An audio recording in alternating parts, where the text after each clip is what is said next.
Hà Nội lập chiến lũy, thề quyết tử để Tổ quốc quyết sinh.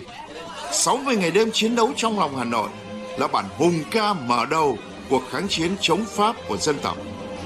Các chiến sĩ Trung đoàn Thủ đô quả cảm đã lao vào cuộc chiến đấu bảo vệ Hà Nội thân yêu với lực lượng, vũ khí và trang bị rất chênh lệch.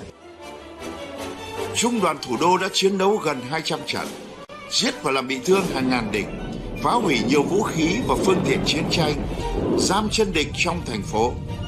Những dãy nhà được đục thông để trở thành chiến lũy liên hoàn. Những chàng trai cô gái của Trung đoàn Thủ đô với bom ba càng, súng trường và mã tấu bám trụ trên từng ngõ phố gốc cây, kiên quyết không rời trận địa.